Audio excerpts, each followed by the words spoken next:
Morning. For those of you that don't know me, my name is Gabriel Moreno. I'm the Executive Director for Trinidad Ambulance District. Can't roll your R's like Bubba. Marino or Moreno's fine. Kim asked me to come in and talk about our USDA loan journey, and talk about some of the pros and cons.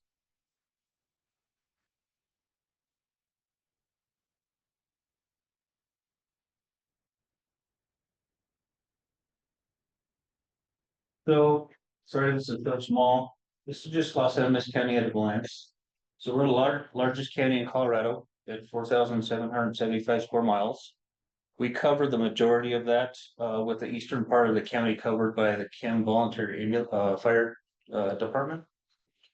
Um, we go from elevations of approximately 4,300 feet out east, all the way up to 12,400 feet out west. So we've got a pretty good different type terrain area. And then we cover over 264 miles of highway, between 9 highways in the county. The city population as of the 24 census was 8,183, and our county population was 14,518. It's not small, not big. So I put this in here thinking our call volumes were going to be huge to show that this project was kind of a good thing. And it ends up that our call volume actually went down over the few years, but I left it in here anyway. So back in 2015, we started looking at the need for a new facility. We'd only been in that building for about 5 years, but we quickly outgrew it. So some of the challenges we faced, limited space, the crew living area they put on the second floor for some reason. So they had to go up and down stairs. Lack of storage, any kind of storage whatsoever. We had three pull-through bays, but they were always filled with vehicles, so it kind of defeated the purpose of a pull-through bay. Most of our accidents are backing accidents. It was in a known radio dead zone. So the city of Trinidad actually had an SOP because this was a bad area. And so I don't know why, up until recently, the state put in a new tower that covers that area, after we moved out. But for some reason, they decided that was a good spot for Heenan's district. It was in a known floodplain. So we're about 5 or 6 miles down from the Trinidad Lake Dam, like actually down. And then right next to us is the dried out creek bed that at least once I've seen that it's overflowed and covered the top of the street. There's train tracks that we're always running into. Probably 75% of our calls we had to go past the train tracks to get to other parts of the city. And then there was 490-degree turns, which that's intersections that cause accidents, and it slows down your response times. So this is where our district was. And then you got 1, 2, 3, 4 90-degree turns. The train tracks are right here. And so to get to the interstate, you have to cross the train tracks, come down here, and then get all the way on. Or we had to go through this residential area all the way up here and down here.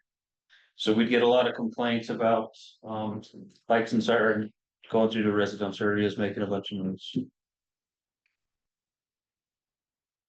So, and then I threw in a few pictures. So we had the three pull-through bays, but there was always ambulances behind these two vehicles. And then you'll see in some of these pictures, all of our storage was up against the wall of the base because we didn't have any storage space. Oh, and so we built the station up from street level because of the floodplain thing. So it's starting to settle and crack and have some foundation issues. So you see all the storage. That was our storage. So we started this project in 2015. I was just an FTO paramedic on the cart. I had no idea what was going on or what we were doing. Our previous director started budgeting for land. In 2016, he approached the property owner of the old Trinidad Drive-In and purchased land for a pretty decent price. And it just sat there for 3 years. We didn't have the funds to do anything. We weren't really didn't have a direction on where we would go. So in 2019, the hospital was doing their renovation project for the ER, and we learned that they were using the USDA loan. So that's when we decided to go after a USDA loan, and we started our project development. 19 through 21, because of COVID, we had multiple USDA applications. They get lost or whatever happened. Um, and then there was a bunch of leadership changes at the USDA level. Um, and then 21, we finally had the loan approved. Then we started the process. We had to have board resolutions and permits and all that stuff. In late, uh, probably November, December of 21, is when we applied for the DOLA grant. So I'll talk about how to do all these here in a little bit. And in January 22, we were awarded the DOLA grant, which went to this project. In August of 22, we were actually given the loan for the USDA, and then we finally started groundbreaking in September 23, and we moved in July of 24. So this was a 9-year process, only because of COVID and some of the other issues we had. So this the USDA loan process that we got, it's USDA Rural Development Community Facilities Program. It was kind of time intensive. So you have to go on, first you gotta find out who your local area specialist is. Then you gotta fill out the pre-application. They've gotta send you the pre-application. Then you gotta submit your project summary, your budget, your financials, all that stuff. Then they mail you some more application forms. You have to fill out the SF 424s and checklists and all this other big thing of paperwork. And then they finally let you know you're awarded and go from there. Entities that are eligible for these grant or for this loan are rural public bodies, EMS districts, municipalities, anything local community. So they like to build from the ground up, but they also like if you can find a building and renovate it, which is what we ended up doing. Uh, so like I said, we had multiple applications, 2019, 2022. As a part of this, they also offer a grant. It's 100% grant that you can get as part of the loan, or you can do it separately. But they said if your grant is attached to a loan, it's easier to get and you're more than likely to get funded for the grant. So we thought that was a great idea. They never reviewed the grant that we submitted. I submitted it twice and it got lost in the process. And when we were finally awarded the money for the loan, I was so terrified of messing that up. I just dropped the grant. I didn't want anything to do with the grant. So we were approved in August of 22 for a $3.2 million facilities loan, low interest loan. It was 2.5% over 30 years. And then we found out that DOLA's got an improvement grant that you can apply for also. This was probably the most easy, straightforward grant we've ever applied for. So we got a hold of our local DOLA rep, got online, filled out the application, went to their DOLA board, told them what we were doing, approved us, gave us the money. It was really straightforward. So we got a 50-50 match grant for $750,000. It was awarded in January 22, and they let us use our USDA loan funds that were spent as part of the matching funds. So it wasn't any extra money out of pocket. So that was huge. Things that we didn't think about or realize was both the USDA loan and the DOLA grant triggered a single audit, which I didn't budget for, wasn't prepared for. It's a straight grant, but if federal dollars go through it, even though the state awards it, then you can be picked for a single audit or be required to give a single audit. Some challenges. So I came into this project kind of late. So our previous director started this project. I wanted nothing to do with it. Him and Bubba were going to be the leads on it.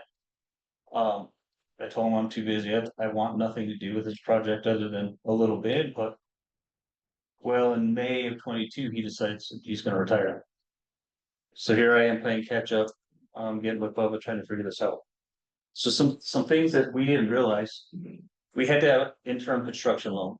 So I thought USDA said, okay, you were awarded this money, here you go build. That's not how it works. So they said you have to go get an interim construction loan. So the only place that we could find one was Bank of the San Juans out of Canyon City. Our local banks wouldn't give us more than $1 million, even the ones that we bank with all the time. Bank of the San Juans only approved $2 million, while the loan was for 3.2. So luckily, we had some reserve funds for this project that we were able to transfer $1 million to the Bank of the San Juans to make up the difference of that loan. And it was at a higher interest rate, 9.95%. That was the lowest we could find, and so that kind of made me nervous, something we didn't think about. To balance USDA funds, even though it was an interim loan through a different bank, USDA required drawdowns every month. They kept an eye on it, and they had to approve release of the funds. So they had to come down and do inspections every month, and they approved the release of the bank funds before we were able to pay any of the contractors. This again triggered a single audit, which we just completed. And again, the higher interest loan. How much for the single audit? What's the dollars? I don't have the dollar amount yet, but I'm guessing it's gonna be about 12,000. Tim, Just curious on your note from Bank of the San Juans, how were they to work with regarding paper? Awesome. No. They were awesome. They were so good to work with that we actually kept that account open. And that became part of our enterprise account that I'm gonna talk about a little bit later. So this is our groundbreaking. Let's see. So here, we had to add on here because this is gonna be our training room. So we added on to here. We had to add bedrooms right here because it required that there's easy ingress and egress for the bedrooms. So we had to add on to put bedrooms. We couldn't put them in the middle of the building like we wanted. Just some pictures to kind of break up the monotony. We added on a bay on the back so that we had extra bay space, so we didn't run into the same problem that we had at the old station of too much equipment. Which were out space. Yeah. Yeah. And then there was only two garage doors, so we had to cut in a bunch of other garage doors so that we could have pull-in bays. So lessons learned, be prepared for the interim construction loan at the higher interest rate, which we weren't expecting. We didn't budget that for, so that was a little bit extra money. We had to deal with multiple applications, but that's because we were in the middle of COVID. So that had a lot of issues. Make sure that if you apply for the DOLA grant, the timing's right. This actually worked out perfect for us. That we were able to get the grant.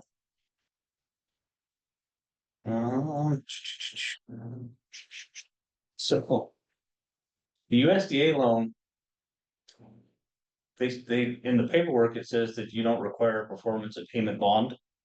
For some reason, our previous director said, okay, cool. We're not gonna budget for that, it's not required. Start going through the process, they come back and say you have to have this. So the general contractor that we had, he was just getting ready to retire. He wasn't bonded anymore. So then we had to go find another firm that would bond him. So that was an extra, I think, $80,000 out of pocket that we weren't expecting because it wasn't required, and then they required it. Because this project took so long, we were at risk of losing our contractor.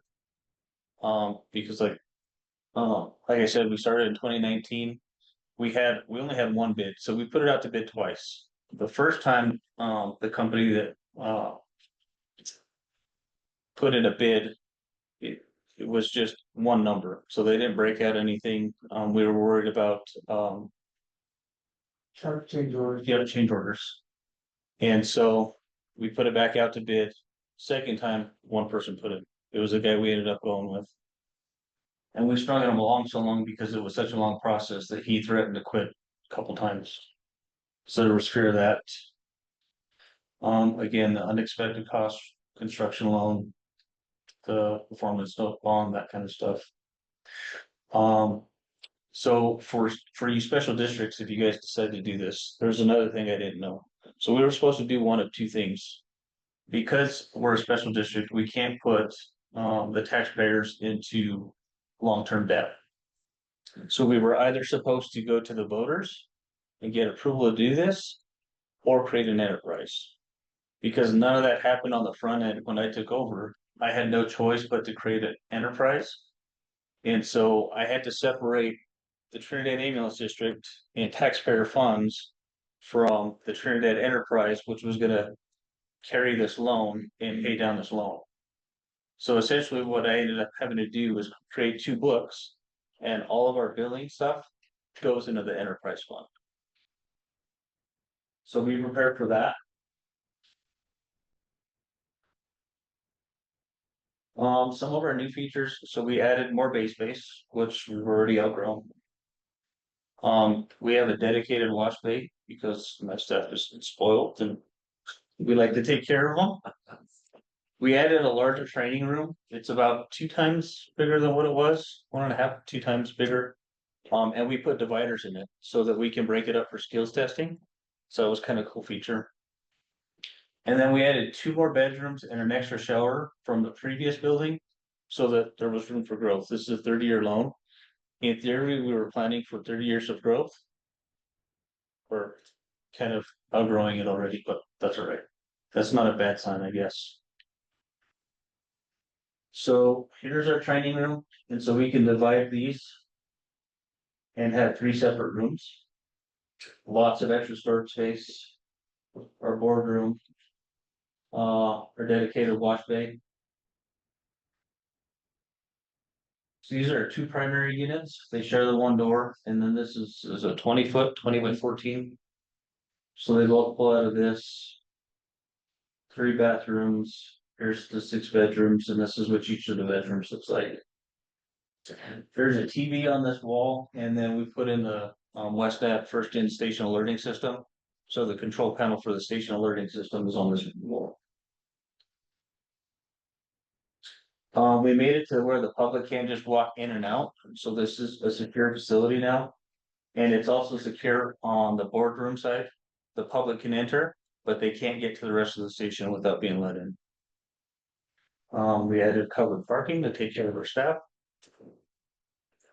These were TVs that were in the bedrooms at the old station, so we just repurposed them for workstations so the crews can come and do their reports. Recliners that we've had for a while. Nice little kitchen setup. Our Jesus table. This is our outgrown space already. That's our primary bay. And then up these stairs is a small little area for extra storage too. That's just the hallway leading down to the bays. So all of this is public area, so this is all locked off. And this is where our new station sits now. So it's actually improved response time, surprisingly. So we're on, our old station was way down here somewhere, so we're on the totally opposite side.